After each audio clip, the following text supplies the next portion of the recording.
So greetings from Tokyo. This is Daisuke, and I very much hope that this conversation and interview finds all of you well today. And I am very thrilled because I am joined today by a great guest from Jacksonville, Florida, and his name is Gage Hogsten. And Gage Hogsten is this is a very exciting guest for me because he is on the board of directors of Norman Studios. Do I have that right? Yes, sir, you do. Yes. And so if any of you have been watching this YouTube channel of mine for the past few weeks, you might know that one of my projects is a discussion of the films found in the curated set, the Blu-ray set, and also on the Criterion channel and BFI of pioneers of African American cinema. It's a fantastic set for a number of reasons. One of which is it includes a number of works from the silent film filmmaker and great artist of the silent film era, Richard E. Norman. And this is very significant too, because Richard E. Norman is the namesake of Norman Studios. And it is the board of directors of Norman Studios that our dear friend and guest Gage is a member of. And so I'm so glad to welcome Gage to this channel for a discussion today. And I hope that he can lend to all of us his insights and his observations and his knowledge about Norman Studios, Richard Norman, and also the Jacksonville, Florida film industry, past and present, as well as his own insights and observations dealing with his film background and his love of cinema and everything in between. So without further ado, I'd like to welcome Gage Hogsten. So welcome, Gage. Dude, thank you so much. It's a pleasure to be here with you. You really are one of my favorite YouTubers. I enjoy watching every single one of your videos, and it blew my mind the other day when I saw you had the keynote box set of the Pioneers of African American Cinema, because I feel like it's a very looked over set. I don't see a lot of people talk about it. Every once in a while on Reddit, I'll see people talk about the doc set. And so when I saw you had the photo of it, I was like, oh man, I'm very excited to see this. And you were talking about Richard Norman on it, and it blew my mind even more, man. It really is a pleasure. It's a pleasure's all mine being Oh, Gage, thank you so much for that. Yes, and it's such a great set. And of course, one here. of the things that's great about it is we get the flying ace in such Yes. great condition, and also we get Beautiful. it's fantastic, It's and it's insane how nice it is.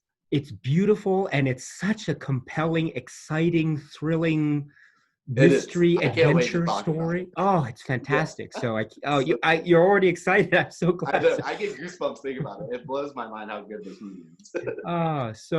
So let's get right to it. So, Yeah. Gage, can you tell us just briefly, just a little bit about you and your film, maybe cinema background, and Yeah. what led you to the sort of cinema lover that you are now, and Yeah. also what led you to being a part of Norman Studios? I think it's a fascinating story. I think everyone would love to hear about this. Yeah, it's kind of a wild story of how I got there, and I'll give you a brief rundown on myself. It's not anything too terribly exciting.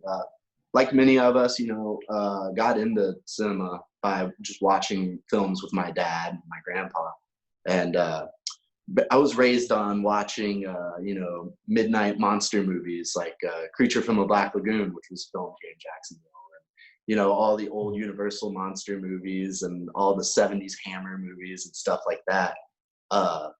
Then I really kind of got into film once I got into high school, late middle school, early high school. And I also will backtrack. I actually in elementary school was part of the broadcast news that they had at our elementary school, and I did camera work, mixing work. I was an anchor there. So at a young age, I got super interested in filmmaking and, you know, cameras and stuff like that. I got my first camera when I was 10. I got a little camcorder and started making films with my cousins and my friends. And, you know, it was like, man, I would really like to be a filmmaker one day. But then once I got into high school, I got into a TV production class. And that's kind of really where I got introduced to a lot of, you know, art house cinema. That's where I saw Breathless for the first time, was when I was in my freshman year of high school. And that opened up a whole new world for me. And then when I was in high school, you know, I kind of learned about the Criterion Collection. And, you know, I have the internet now, and I'm, you know, being able to look up all these films. And what really got me interested in the Criterion Collection was like their film restoration demonstrations, like where they have one on YouTube for the Gold Rush, for Charlie Chaplin's Gold Rush. And that got me super interested, because I was like, how are they taking these old films and putting them on Blu-ray and making them look so nice? It just blew my mind. And when I saw how they did that, it kind of really brought me into the film preservation and restoration side of things, more so than the filmmaking aspect of it. And so all throughout high school, I got more and more involved in that. And I kind of didn't want to be a filmmaker so much anymore. I did get a camera, you know, and I still, you know, try to make films, or, you know, try to do stuff here and there. I have a friend of mine, Carl, that him and I are working on a few projects together, but they're really more so for fun than anything else. And, but when I got out of high school, it was actually fairly soon after I graduated, I believe. I graduated in 2014, and I want to say that this Kino box set came out in 2015. And actually, this is my connection to Norman Studios, is they had started the Pioneers of African American Cinema box set off on Kickstarter, Kino did. And I saw the Kickstarter page for it, and on the trailer, they had all their collaborating studios that were working. And they, you know, they flash all the logos up. And one of the logos was Norman Studios. Now, I've lived in Jacksonville, Florida my whole life, the Arlington neighborhood. And Norman Studios is also in the Arlington neighborhood. So it's legit driving distance, 2 minutes away from my house. And it's always been there. And they have, on the building, they have signs that say Norman Laboratories.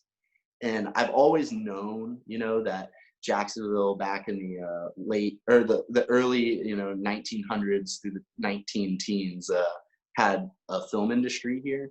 And I've heard from people before, like, oh, those were like a dance studio, and I think it was a film studio, blah, blah, blah. I've always heard people talk about that. So when I saw Norman Studios flash up on this box set, I was like, that's the place right down the street from my house. And at this point, I'm super interested in film preservation. And I'm like, yo, these guys have to be doing something. Like, I was like, if they have a logo and they're, you know, a collaborating studio, there must be people working there. Like, there must be something going on. I got to look this up. So I go on to Google, I type in Norman Studios, and I find out that there's this group of people that have been working here, some of them since the mid-90s, that have been working with Norman Studios and the properties, trying to get them out of the state of disrepair that they were in. And it blew my mind. And so, like, I emailed them and I'm like, hey guys, like, you know, I live down the road. I'm from Jacksonville. I'm also, I love my city. I love where I'm from. Jacksonville, Florida is my home. It'll always be my home. And I don't think that Jacksonville kind of gets the respect that it deserves. Like, people know the Jacksonville Jaguars, the NFL team, but other than that, they really couldn't tell you much about Jacksonville. But I love it, and I love my neighborhood, and I love film preservation. So I was like, you know what? I'm just going to shoot my shot. I'm going to email these guys. And I email them, and lo and behold, you know, I get an email back from them. They're like, hey, come in for a tour. We're having a tour this Saturday. Just come in and come talk to us. And I go in there and talk to them, and they're like, wow, we can't believe, you know, this was about 4 years ago. They're like, so I was 20 at the time. I'm 24 now. They're like, wow, we can't believe that there's somebody, you know, so young that's interested in this, you know, because, like, you know, not a lot of people would be interested in something like this. And I was like, yes, please let me join the board, and wound up joining the board soon thereafter. And man, the 4 years that I've been there, a lot has happened. Man, I don't know if I should begin there, or if I should begin, back in the early '90s, kind of when they took over. I guess I should start further back there. Well, Yeah, that's great. And I yeah, think so you are now you joined the board of directors of mm, Norman Studios, and yes, you're very, like, at a young age. yeah. I mean, That is very impressive. Yeah. yeah, at the time, I really had no business joining the board. I had no kind of experience doing anything like that. But they were just kind of looking for anybody to help at this point.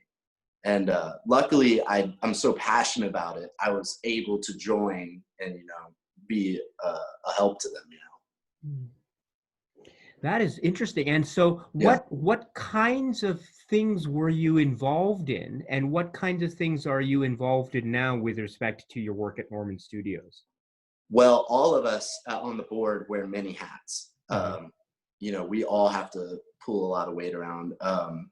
We all kind of do a little bit of everything. When I first joined, I really joined as a photographer and a videographer, and tried to uh, capture our events that we were having, because especially right when I had joined, in that time period, we were doing lots of events, and there was some anniversaries that had came up right there, like the 90-year anniversary of the properties and stuff like that. So we were in the 100, I think it was the 100-year anniversary of the property, and the 90th year anniversary of Eagle Film Studios, which Mm. was the original studio that was there before Norman Studios.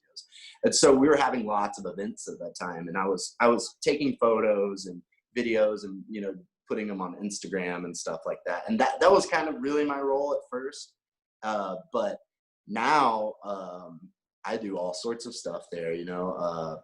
I'm on the membership committee. I'm on the fundraising committee. I curate the Silent Sundays that we do quarterly here in town at the Hotel Indigo on Southside Boulevard. We show a silent film with live musical accompaniment by music director at Jacksonville University. He does live music for the films that we show, and he is wonderful. He is so great. He is so talented, and it really changes, watching a silent film when you have live music there. It really makes it quite the experience.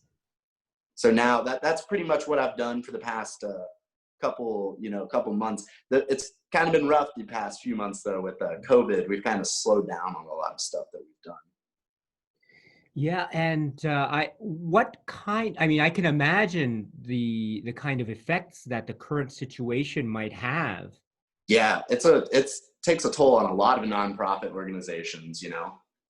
Yeah, And so I thank you for bringing that up. So as of yeah. now in Florida, so Norman Studios Mhm. is a nonprofit organization, correct? Yes, sir. We are a 501c. Yes, sir. And it also serves as a museum for Yes. preserving Richard Norman's legacy and silent film legacy in Jacksonville. Is that correct? Yes, it does. So right now there's 5 properties. Norman Studios, the group right now, the city owns 4 of the 5 properties. The Okay. 5th property is owned by a church called Circle of Faith Ministries. And eventually we would like to reunify all 5 of the properties, eventually buy that 5th piece of property and be able to open up all 5 properties as a museum. Right now, what we're working on is our main building, our production building. Just in October, we got placed on the city's budget for 2020 this year. We got $1 million to renovate the inside of our production building, which construction was supposed to start, I think, in late May, but now it's supposed to be starting I think in late July. It's supposed to still be starting very soon. And so hopefully in about 18 to 20 months, we'll be able to open up the production building as a museum. It's going to cover enough to do the bottom floor to be museum ready. But as of right now, all of the buildings are pretty much inoperable. Like, we do tours of the buildings right now, but there's no plumbing, There's no walls. There's no, no drywall or anything like that.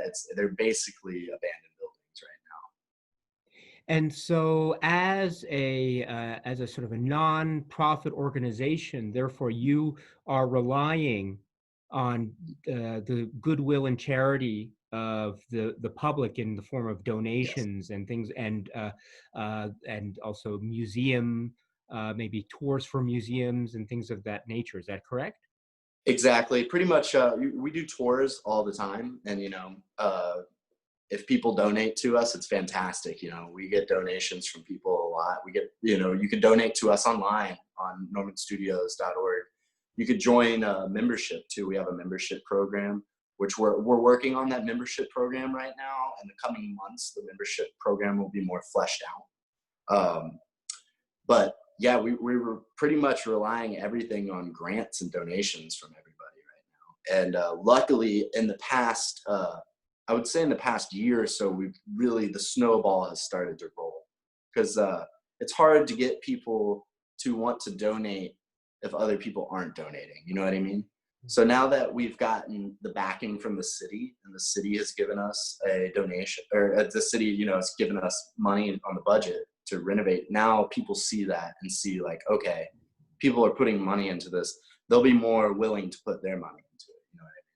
So we're definitely, so this, it's just kind of been terrible timing with all of this, because it's like all this finally started happening, and now, you can't do a fundraising event right now. It's impossible.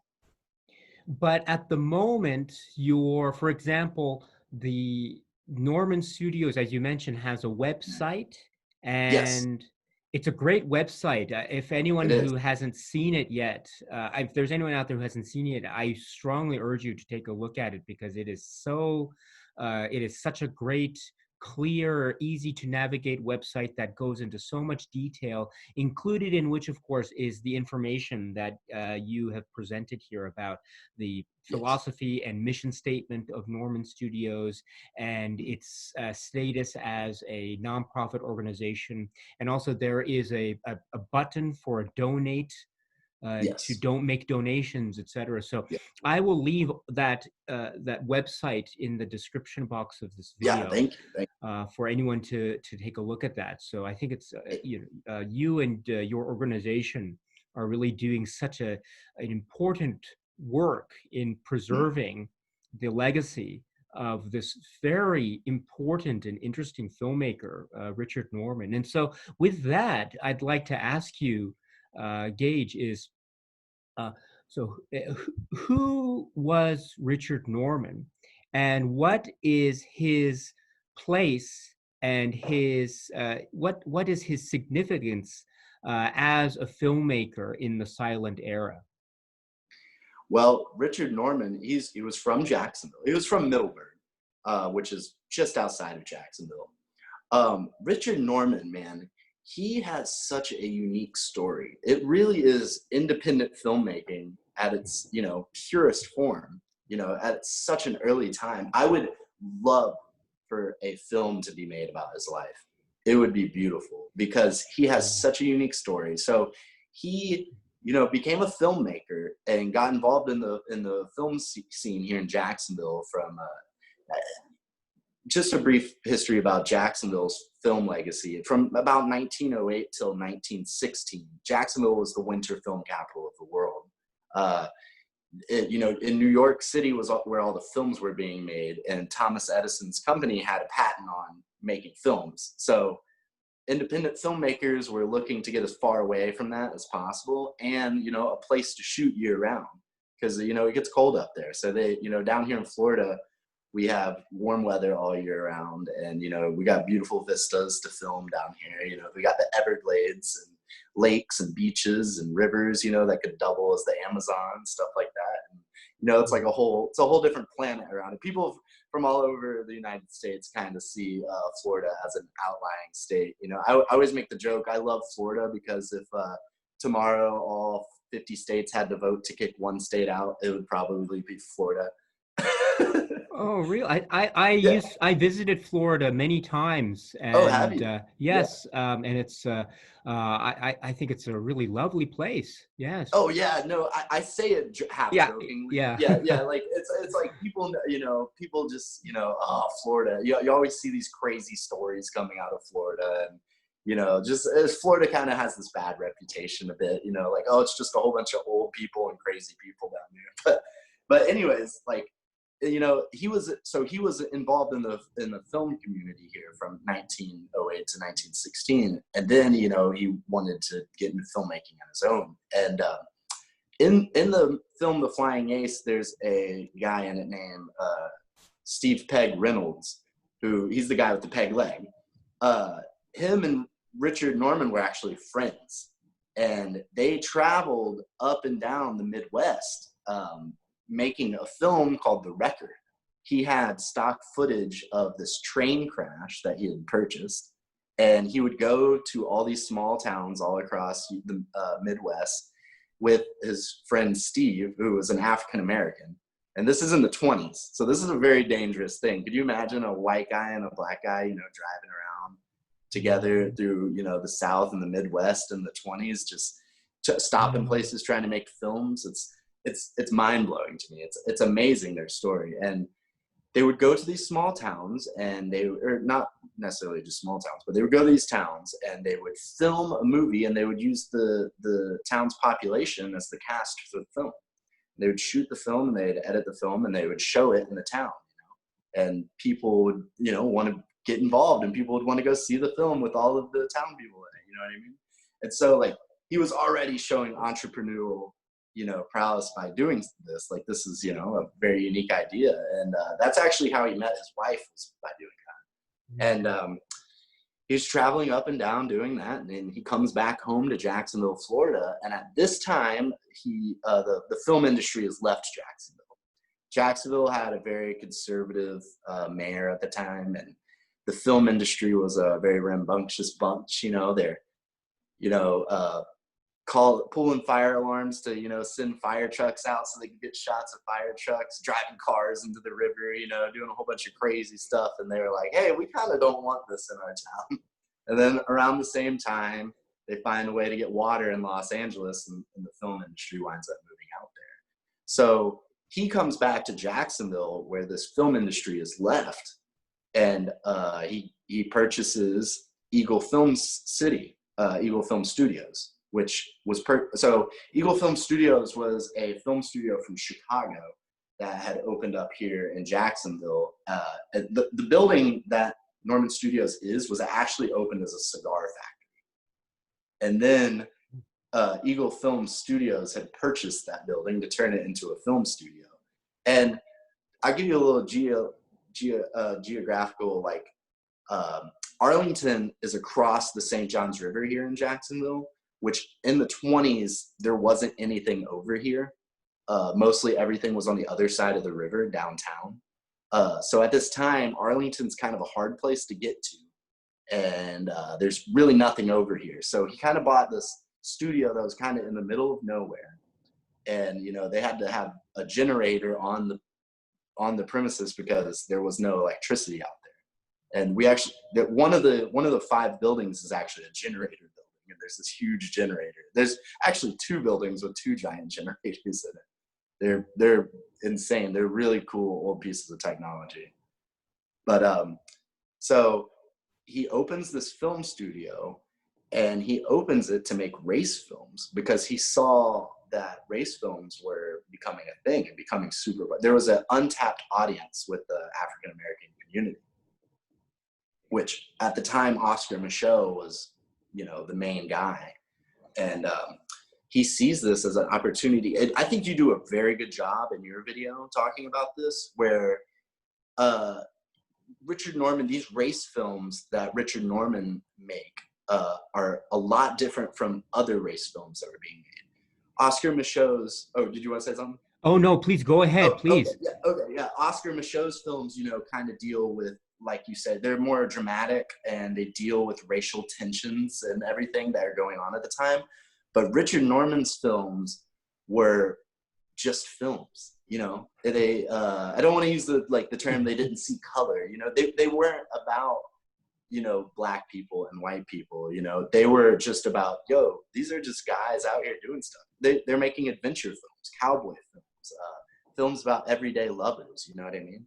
And at that time, it's just unheard of. And especially in the 20s in the South, you know, in Jacksonville, where, you know, that stuff probably wasn't very tolerated very well, but, you know, he managed to find a way to do it. And he lived on the they lived on the building, or in the building area, and all the cast lived out there, and they processed the film, shot films on that location and everything. They did everything out And what you said here is so interesting, which is that, and I think you articulate it so well and much better than I can articulate it, which is that there. I the, doubt it. oh no, because you know, just I want to stop here for a moment and Okay, yeah, you're just fine. say that. Well, no, just say that I am already so amazed at how much you know, and you are what, Oh, 24 years old, and you are yeah. just it's and your enthusiasm is just really wonderful. Oh, thank you, And thank you. I'm learning so much from you, right in this conversation. Everything you're saying is just so eye-opening for me. And Yeah, one of the things you said just now in particular was really fascinating, which is that you described Richard Norman as he was a filmmaker who was uh, interested in making what is known as race films, right? mm, Race with a capital R, right? Because at the yes, time that was yes, what the term was used, what we would describe maybe nowadays as being African American cinema. And exactly, they were race films by virtue of the fact that they had African American casts and that exactly. they had stories that obviously would involve African American characters. However, as you point out, unlike say other filmmakers of race cinema, race films or African American cinema like Oscar Micheaux, Mm, Richard Norman's films were essentially like genre films or action exactly. films Yeah, or like The Flying Ace, a mystery airplane it's chase it's films. everything. Like That's it's like I amazing. Yeah. we're so lucky that The Flying Ace is the film that survives of his catalog, because it encompasses almost every genre you can think of. It really is like a Hollywood blockbuster kind of movie, you know? It's got everything you could want in it. It's amazing. It's it's It really it's. is. I mean, and flying is it's so great. And speaking of that, and speaking Yeah, of the audiences, what you said also is so interesting was that Richard Norman believed that there was, as you say, a real there was an audience out there there that was. was really eager Mhm. and really wanting to see these films that were fun and entertaining, but also they had positive depictions of African American characters that weren't the reinforcement of the racial stereotypes that might have been seen in other Exactly. films of the day. Is that correct? Exactly. I think you quoted Barbara Tepalupak. Yes. It's uplifting cinema. Yes. Race uplift. I think that was her E- phrase. Yes, that's exactly. and so that I think adds, and also that he saw also as a filmmaker a real sort of almost a financial opportunity here as well, Yeah. because there was, as I say, Exactly. people who really wanted to buy tickets to see films like this. Exactly. He was, and his entrepreneurial, you know, mindset is kind of what was also the downfall of Norman Studios. Huh. He so from 1920 till 1926 was when Norman Studios was up operating, making all these films. He saw that sound was coming, and he knew that, and he started investing all of his money into making films with sound in it in different ways. You know, like and then you know, film with sound on the film strip itself kind of took off. And I believe he was working with discs, like records or something of that nature. he was trying to find a new, unique way to do sound on film, and that's actually what wound up. He lost a lot of money and wound up having to close the studios down. But to back what you were saying with like the uplifting cinema, like the movie The Flying Ace really does depict romance, comedy. It's a thriller. It's suspenseful. It's a mystery. You're kind of trying to figure out what's going on the whole time, and it's underseen. You know, a lot of people don't know about this film, and the Kino Blu-ray is absolutely stunning. We have an older copy that we had way before they'd done a DVD copy that I believe they've had since like 2002. We've been showing that version of it, and like, so when I saw this Blu-ray version of it, it blew my mind how great this restoration was. It's crystal clear, and it's pristine. It and, is. Oh, it's just the characters about the film itself. The characters are rich, and you really you're invested in them, and there's also a real great way that information is withheld and then presented. And then it just goes from it, and it's of course divided into parts, and so it's very easy to follow. And also there is a real there are so many characters, but it's great to see how they interact with each other. And on top of that, there is, as you say, romance, intrigue, mystery, suspense. There are chases and fights, and it's just it's a blockbuster. You're absolutely right. It's like it's like a blockbuster that we'd see today in a summer movie. The chase scene, and I don't want to spoil the movie or anything, but the chase scene, I want to know how they filmed that. Unbelievable. It's crazy. It's crazy. We were talking about a guy with a peg leg earlier. He's involved in it. It really is incredible, and it's a perfect film too for silent film, because we do silent Sundays, and we show silent films. For a lot of people, silent film really is an acquired taste. It's not for everybody, and I understand it. It is very dated. It's a different way of watching the film. But I always find sometimes we show films and like you'll see people sleeping sometimes, or not holding their interest. But with The Flying Ace, every time, man, we get big laughs. We get people get invested in it. It is. I would love to be able to see that with on a big screen. Yeah, we showed it at Jacksonville University. Not last Christmas, but around Christmas 2018, we showed it, and we showed it at Jacksonville University on the big stage. We had it projected on the screen and had a whole orchestra playing with it. It was incredible. Yeah. Amazing. Absolutely amazing. But you're absolutely right, because as you know, as of now, unfortunately, on the one hand, most of Richard Norman's cinema legacy is either lost, or we only have a short fragment of something. For instance, Regeneration, which even in its current surviving state, as you know, is pretty far gone. Yeah, it's pretty much unwatchable. Like it's very degraded. Yeah. And I understand also that apart from the pioneers of African American cinema set, for instance, on the Norman Studios website, if you click on, let's say, the films, because there's a section about each of the films, there's information, great write-ups on each of the films, and also where available. For instance, I think it's The Bulldogger, and also Love Bug. There are clips, right? Very short, but there's something of surviving. Yes, the Bulldogger I know has, because that guy Bill Pickett, that the film was made about. Do you know anything about him? A little bit, but please, yes. Okay, based on the site and on what I've read, yes. So some of the films that Richard Norman filmed, they filmed out on location in Oklahoma. So not everything that they did was in Jacksonville, Florida. He filmed a lot out in Oklahoma, and the Bulldogger was one of them. And Bulldogger was actually one of the more successful films that Richard Norman had.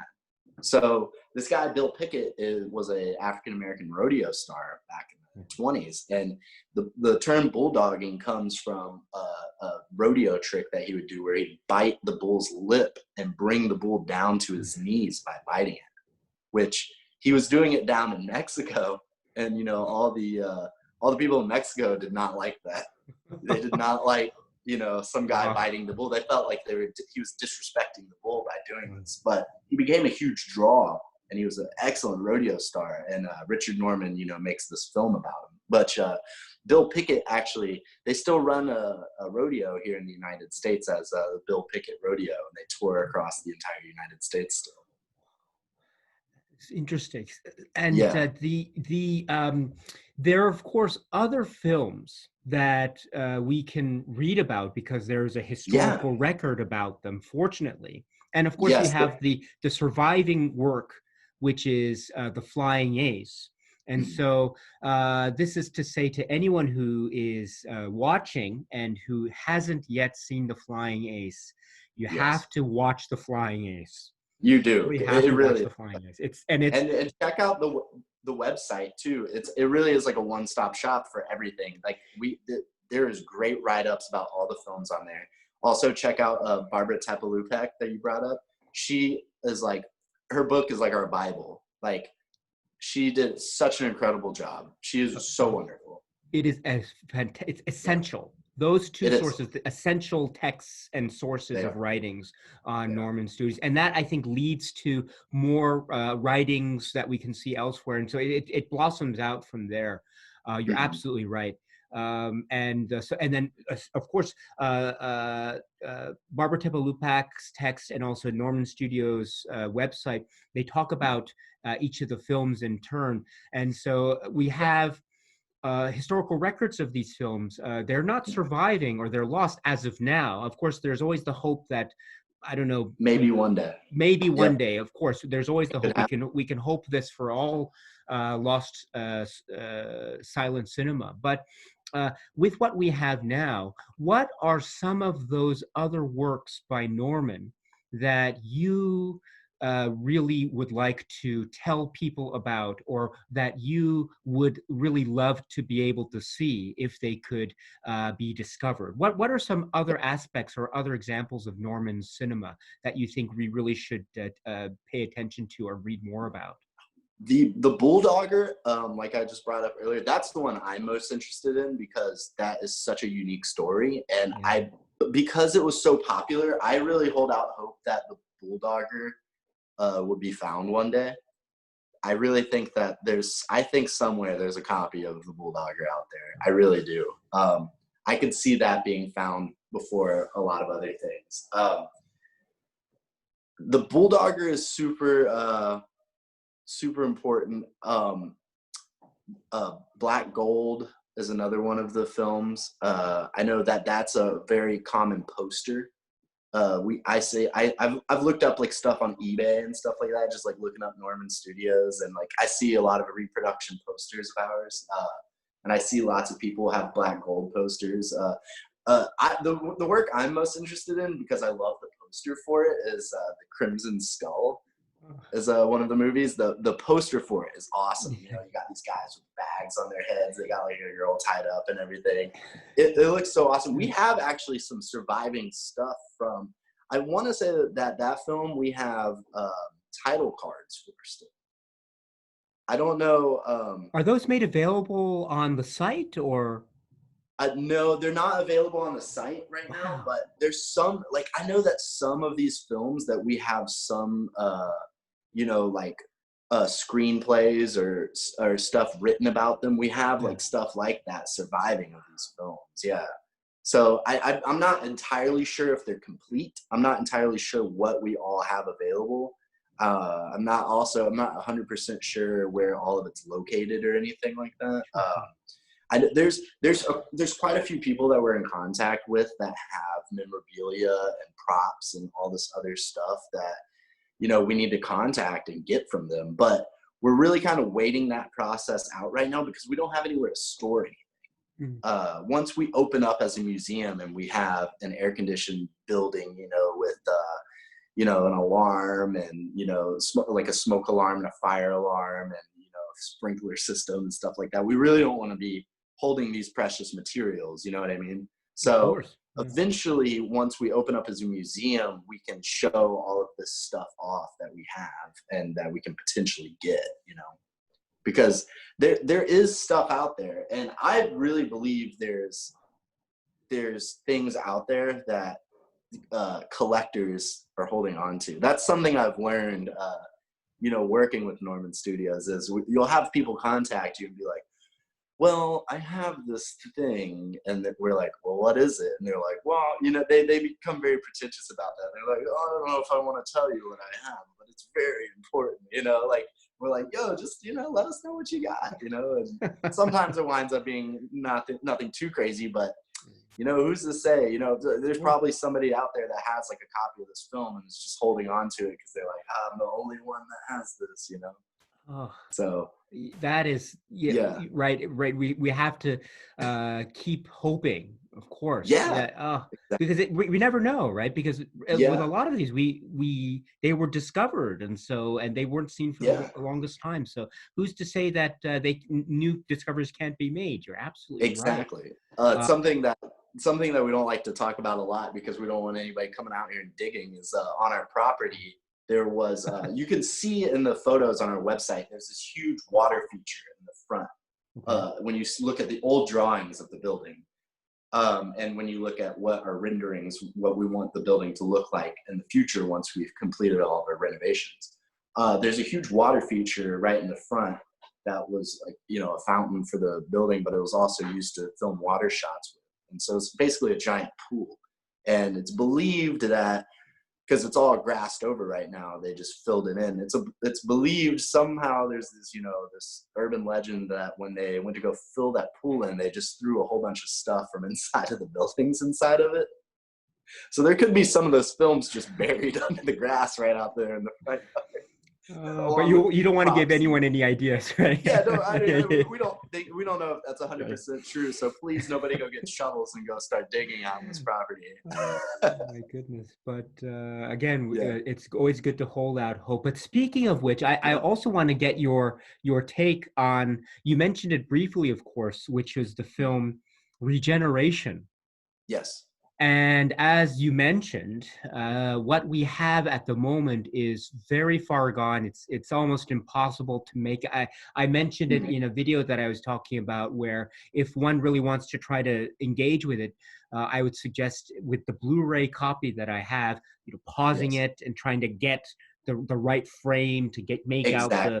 the title card or make out the scene that's Yeah, on the boat, right? So yeah. and It's it's really beautiful that I'm happy that they even bothered to do that. You know what I mean? That right. they even bothered to scan it is so beautiful to me. And right, because we're getting something, Exactly. At least something exists of it. and it also allows us, the someone in my position who isn't Mhm. necessarily in the silent film preservation world, to really Mhm. get a sense of how difficult Delicate. the Yeah, preservation process can be and the challenges that exactly. it can face. So Yeah. and it's certainly true for what we see of Regeneration. But speaking of that film, could you tell Mhm. us a little bit about that film and about just your impressions of it and what you think people should think about when they are trying to watch this particular material or trying to read up on it. What do you think people should come away with when they are approaching this work, or they're trying to look up more information about Regeneration? Yeah, regeneration, like it's unfortunate because we basically have to approach it as a lost film. Yeah. Because I believe it's what is it? Is it one or two reels maybe that exist? It's like what, like 11 minutes worth of footage? According to the materials on the Yeah, Blu-ray booklet, it indicates as being fragment of reel 2. fragment of reel two. Okay, Yes. so it's only a part of reel two. So Yeah. it's not much that still exists. So because of that, I really don't know too much about the film. I know that it was a popular film, and I know that it also had the guy that's in it. You know, it's kind of a, you know, I don't know, the villain in it's pretty bad. He's chasing a girl, you know what I mean? And Yeah, it's yeah. like, it's a little, yeah, it's a little sensitive subject matter there. There's not too much I could say about it just because there's not really too much information about it. One thing I can tell you that's really cool is actually in Norman Studios, we have the boat, the boat that they use for it. Yeah, for like Really? the miniature. It's like, it's probably about, Really? you know, this big. Yeah, that they used for shots of it. We still have that boat. Yeah, Because which is, it's really cool. wow, It's the one of actual the miniature that was used? yeah, exactly. Yeah, we have that. Yeah, so that if you ever come do a tour, you can see that. We also have like a piece of the plane from Flying Ace. We have like a piece of that in there, and we actually just found out there's a stove inside of the building that is actually the stove from the Flying Ace, where they hide a little something in it in the movie. I don't want to spoil anything, but we were watching the movie, and one of our board members was like, "That stove looks very familiar." And then we went in the building. And he's like, "This is the stove from the movie." You know, we're still finding pieces that we have of the films and stuff. But That Regeneration, unfortunately, I can't tell you too much about it. well, as you say, because Yeah, we're dealing with essentially a lost film, and so we really exactly. have to rely on what we can read from the site or from Lupac's That's text. pretty much. But as Yeah. you say, also as you suggest, it's the legacy is also even now it's building upon itself, and so Hmm. hopefully as soon as possible, when the museum is essentially off and running, Hmm. then that will where people can appreciate that and enjoy that much more on the Yeah. museum tours and such. You know what I just thought about too is something else. I'm not sure if you're familiar, the Academy of Motion Pictures in Los Angeles, that, you know, that do the Oscars and everything. They're opening a museum. Um, I believe that it opened in the past summer. I'm not 100% sure. It's either recently opened or is opening soon. But I know that uh, the second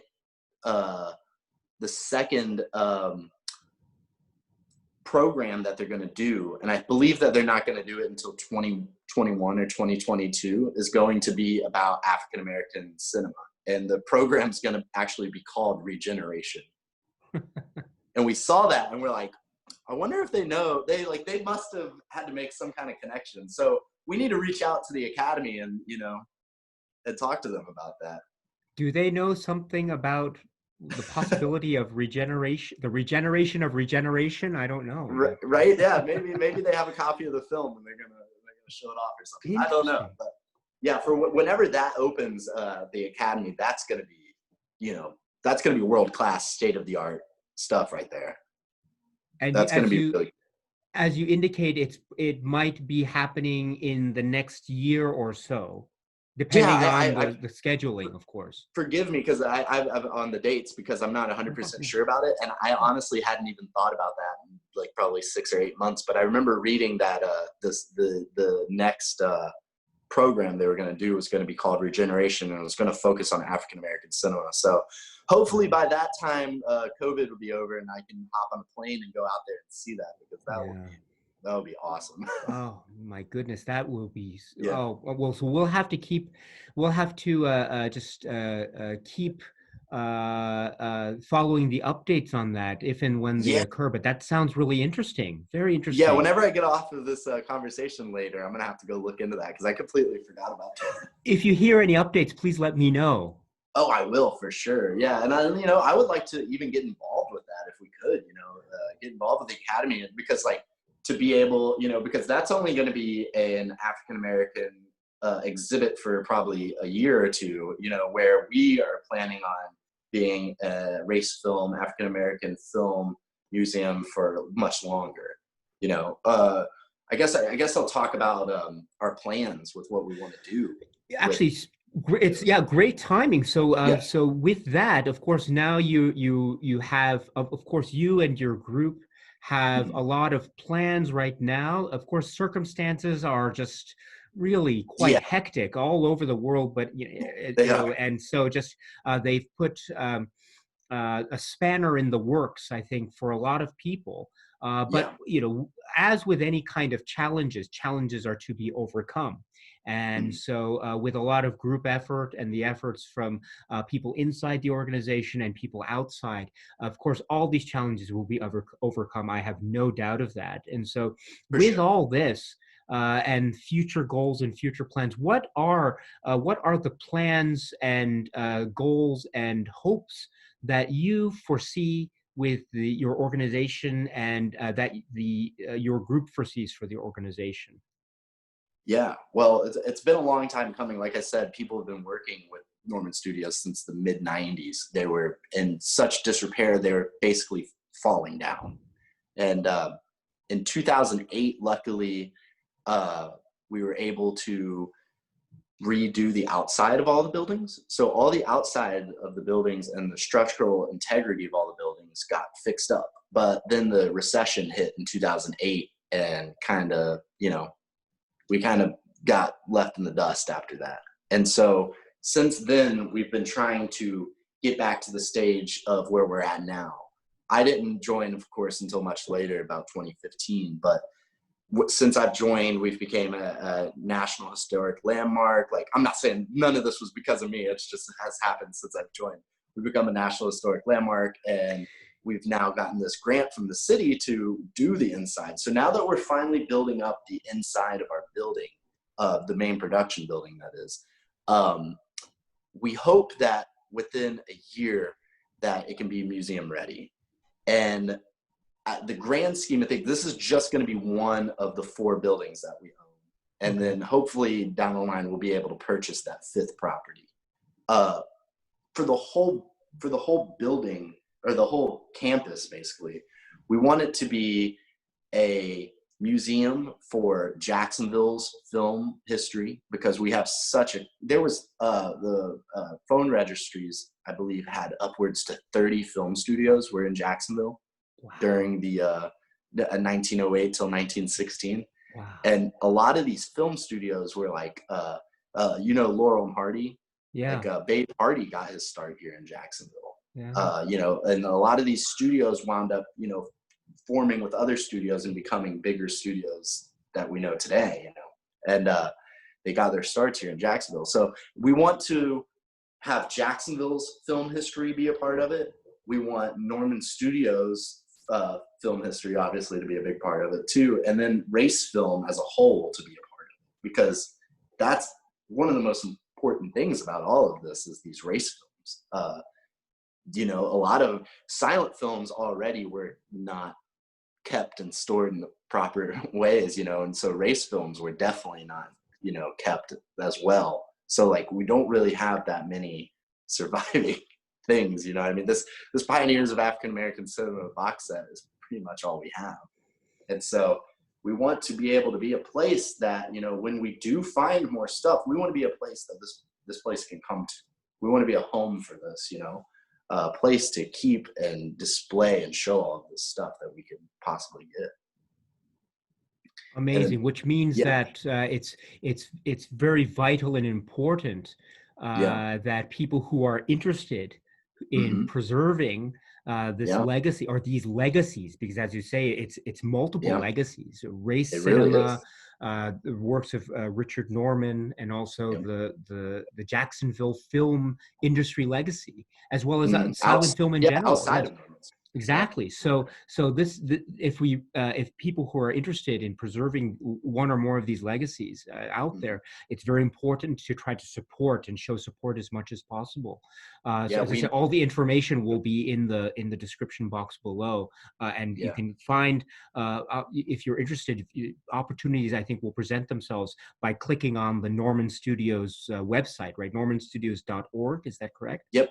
If you go on there, you'll find it. Like we said, it's a one-stop shop for Yeah. everything. Pretty much anything you would want to learn about Norman Studios, and there's blogs on there about silent film stars and silent films, stuff like that nature. We got lovely, people on our board like Devin Leslie that writes blogs all the time for us. She's so wonderful, and that she does that for us. And if anything you could think of Norman Studios, it's all on that website. I highly suggest Barbara Tepalupak's book too about Richard Norman. It's got everything you would want to know in it. It's fantastic. It's Yeah. absolutely fantastic. And the what's so great about what you said here also just now is, as you say, it's your view that you want to help to preserve many legacies and want to Yep. celebrate Yeah. many things. For example, Jacksonville's film legacy, or Florida's, Northern Yeah. Florida's sort of role in silent cinema and cinema in general. And so, Yeah. uh, could you let us know the significance of Jacksonville's film industry, both past and also present? I think a Yeah. lot of people would be really interested to know, especially now, what is the Jacksonville filmmaking scene like, the cinema loving scene like, Yeah. and because of course it is in this current environment that Norman Studios is now being built and it is thriving. And so I think Exactly. that says a lot about the current state of the Jacksonville and Northern Florida and the Florida cinema scene. And Yeah. so, but I don't know if many people are aware of that. And so I'd love to Yeah. hear your take on and your perspective on this film scene, both past Mhm. and present, because I think it's absolutely fascinating. Yeah, well, the Jacksonville's film legacy, like there's a great documentary called Hollywood East that really, it's only about 35 minutes long, and it is the best documentary you could watch about Jacksonville's film legacy. You could probably find it somewhere online, but we're working on being able to post that on Norman Studios' YouTube channel. So hopefully in the next month or so, that will be posted on their YouTube channel. And when it is, I'll let you know. And for sure. And I will, and we'll get, let other people know that it's on there, because it's basically all you would need. I believe it was made in like 2008, maybe 2009 or so. Forgive me, I forget the director's name of it, but they did a wonderful job telling the history of not just Norman Studios, but all of Jacksonville's film history. There, like I said, there's about 30 studios here, and these are studios that wound up becoming, the big boys that we know today. And lots of people got their start here, and it was a lot of independent filmmaking too. It's lots of movies that were lots of shorter films, because it was the silent era, And I know we have a couple DVDs at Norman Studios where there was films made in Jacksonville, but I don't know personally myself too much about a lot of that. A lot of it is kind of unknown. We need to do a lot more research on a lot of this. It's going to require, us going to the libraries and using the microfiche and trying to find as much information in old newspapers as we can. And trying to learn as much as we can from all these. Hopefully once we open up as a museum here, more people come out with materials that they have and that they could show us, so we can learn more as well about Jacksonville's film history. As far as Jacksonville's film making scene now, over the years, there've been lots of movies filmed here in Jacksonville. But right now, the film scene here is not that hot. Okay. I don't know if you're familiar with Atlanta's film scene, but right now Atlanta is really what's booming in the film scene on the East Coast. Lots of stuff is being filmed in Atlanta right now, like The Walking Dead television series. Tyler Perry's opening up a big film studio in Atlanta here soon, and that's probably going to be a game changer for people that live there. A lot of people that are filmmakers or work in production here in Jacksonville tend to move up to Atlanta to get work. There's not too much going on here, but hopefully in the grand scheme of things, like I talk about with Norman Studios, being a place to preserve all these legacies. Eventually we would love for it to be a place for summer camps, for teach kids to come in and learn the filmmaking process. And teaching people, and it doesn't even have to just be kids. We could do an adult, seminar and stuff like that. Have guest speakers come in and talk, and we have a wonderful guy that works with us, Daryl Rubin Hall, who has been in tons of movies and plays and stuff like that. He actually just came in on our last Silent Sunday that we did in February and gave a beautiful opening. We showed the Oscar Michaud film, Symbol of the Unconquered, which is also on that box set. He came in and gave a great 30-minute lecture on Oscar Michaud and the film, The Symbol of the Unconquered, before we showed it. And, just to have people come in and give talks and clinics and stuff like that, to be able to do that and create a film scene in Jacksonville, Earlier I said Eagle Film City. Like I told you, Eagle Film Studio was the studio before that. Their plans was to make it Eagle Film City and make Arlington basically a studio city, for people to live. Maybe in the future, Arlington can, we see Norman Studios as a vital asset of the Arlington neighborhood. The Arlington neighborhood is not a happening area of town at all. In Jacksonville, it's not where the kids go to hang out. There's not lots of bars or cool places to hang out in Arlington. But this could be an asset to the neighborhood to create buzz in our neighborhood and create a scene out here and create a film scene too. Yeah, this is one of the places that I really want to visit. I cannot tell you. Yeah. Oh, please go ahead. Yes. If you're ever in Florida or Jacksonville, I would love to have you come visit. Especially, hopefully if you would come, you would be able to see it once it's done. But because now it's great to see it in the disrepair that it's in now, but it'll be even better once it's fully functional. That is such a wow. I love the way you phrase it. You're so I love the enthusiasm that you bring. As you say, there's there's a charm in seeing the studio, as you say, in its state now, because there is a sort of historical significance to that, but also we when we see it, when it's restored to its beautiful glory too. You have such a great enthusiasm, my friend. Thank you. But that's one of the places that I am just so eager to visit, and when this whole stuff in the world is behind us.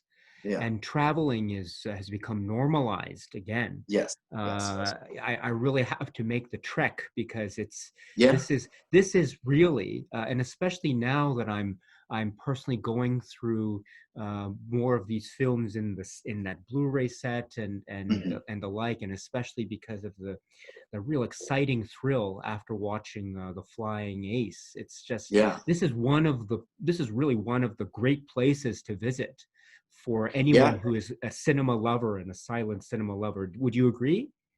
Oh, I would totally agree. And if anybody watching this is, in the area or wants to come to the area, please reach out to us on Norman Studios website, or you can email me personally at eghogsten@gmail.com. And I would love to give anybody a tour. We're kind of slowed down on doing tours right now. We're not really advertising that because of the COVID stuff. But if somebody wants a tour, and it's not 20 people, if it's just a couple people, we could socially distance to do give you a tour of the building. Right now, I like to say it's like the skeleton of the building.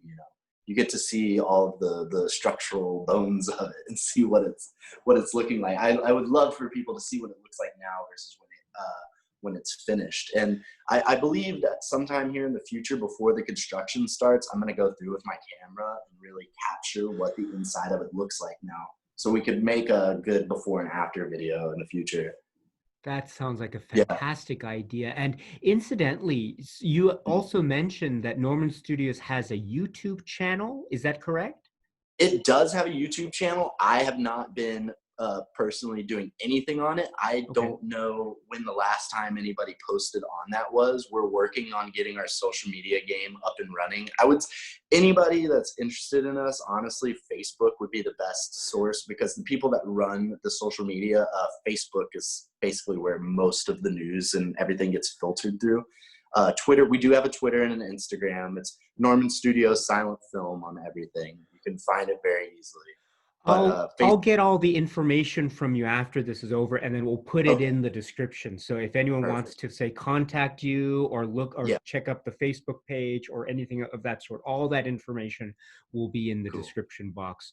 And Okay. and you also said that there are maybe plans in the future for like social networking and online presence. Will there Mhm. be more things? Do you think that there's possibilities, say, of I don't know, maybe there's more YouTube videos or other before and after photo videos.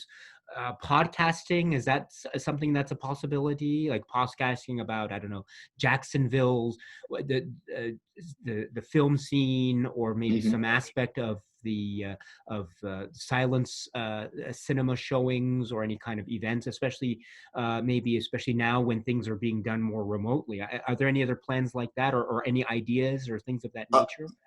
yeah, I've really tried and been thinking of ideas of doing YouTube videos. I think that YouTube would be a great resource for us to use because like making videos is something I can do, you know what I mean? So I really need to step up on my end and try to use our YouTube channel better than it's being used right now.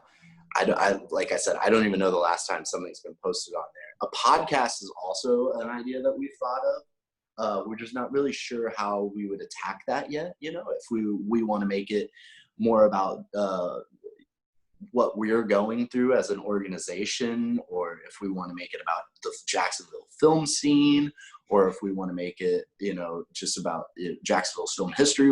We've thought of ideas of podcasts. I think a podcast is a very good idea, Hmm. just because like they're very accessible. You know, people can listen to them whenever they want to.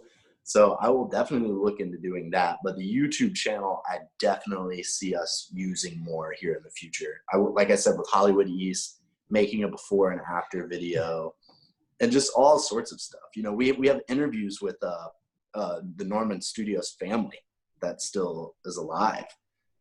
Yeah. So like this stuff needs to be, you know, shared and posted places. Wow. Wow, Yeah. that it sounds like you have so much. Yeah. There's so much that you can. Oh my Yeah. goodness, I am There's just lots of potential with a lot of the stuff that we have wow. going on. Yeah.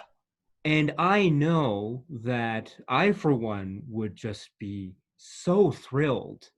And Yeah. so I feel so fortunate and lucky to even just be allowed to experience even just a part of that. And I know Yeah. that I'm not the only one who feels that way. I know that there are a No. lot of people who feel that way.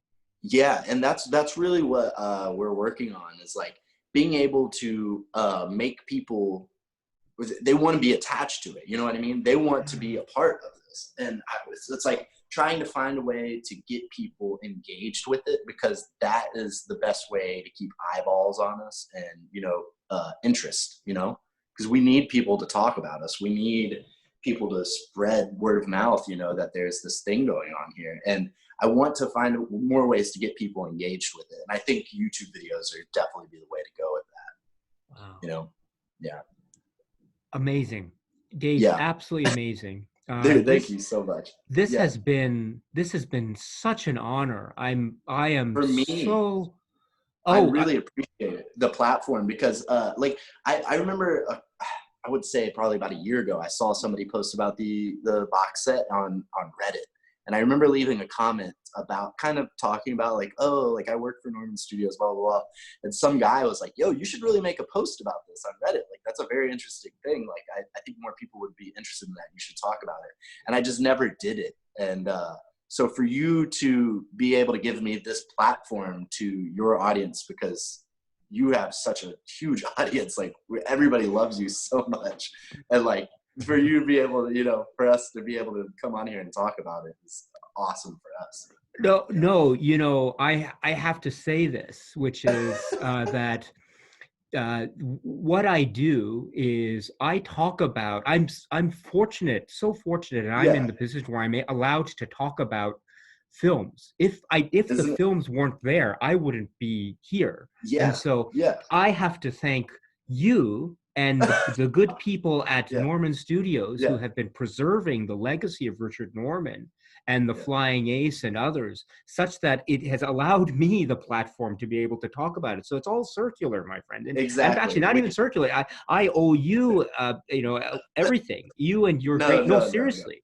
And so, because without your efforts, truly, we wouldn't be getting what it is that we have now. And hopefully, as you say, with all the plans that you have, even with all this terrible, hectic stuff that's happening at the moment in the world, I right? know. So With all unfortunate. this, it's Yeah. just, that is just, the timing is just really, really, Terrible.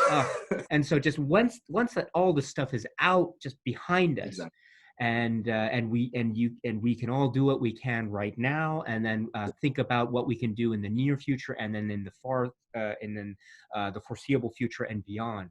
Then of course there is so much that is going to happen that I'm just so looking forward to. And so I I am I just want to say once again that it's thanks to the great efforts of you and the people at Norman Studios, We who appreciate it. are just really pushing forward and keeping all this alive for us to explore.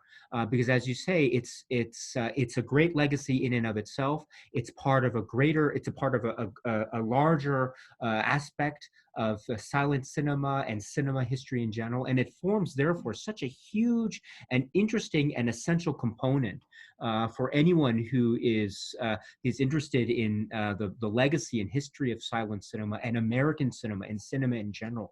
This is so essential, and I really want to encourage anyone who hasn't seen The Flying Ace, for instance, to just watch that film first. Watch that Please. film, Yeah. and then just watch it again, because Yes. it's not so long. It's very easy to sit Yep. through, and Very it's so digestible. fun, and it's just Yep. engaging and exciting and entertaining. And then visit NormanStudios.org. Do I have that correct? Yes, you do. No, yes, NormanStudios.org, and you can check out this fantastic website, and it'll give you all these links and information and write-ups and some clips, and it's going to keep growing. So just keep that close to you and check back with it, and look up information on it, because it is really the go-to place online for Richard E. Norman information. And as Gage has indicated today, it is just going to continue to grow and grow and grow. And so I will leave all this information, including also information about Barbara Tepalupak's essential text on Very Richard E. essential. Norman and race filmmaking, I think. And so I'll leave all this information and more in the description box. And so once again, Gage, I want to thank you so Thank much you. I really for. appreciate it.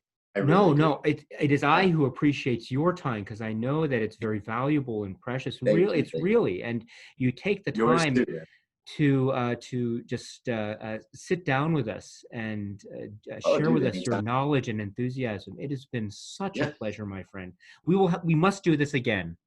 Oh, for sure. I've made a great friend today, man. Thank you so much. Oh, thank you. Yeah. So let's do this Yeah. again. And when you have Let's do more that. updates about this Yep. museum and also further projects, I'd love to hear about them from you, so that we maybe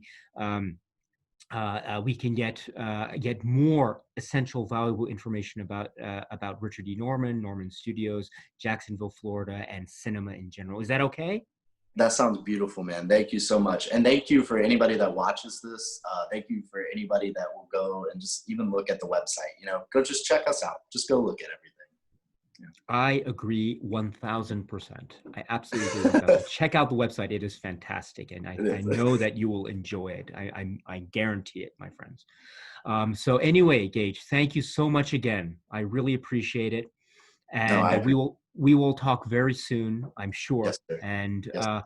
so until then, to everyone who is watching, thank you so much for your time. And I will see you again very soon. So in the meantime, to Gage and to all of you, please continue to stay safe and be well. Take very good care of yourselves, because that's the most important thing, of course, of course. And until we meet again, be happy and healthy and well, and just keep on watching a lot of great movies, including The Yes. Flying Ace. Yes. So, Thank you. Please go. my friend, it's great. Right. So thank you very much, Gage. Thank you. Thank you.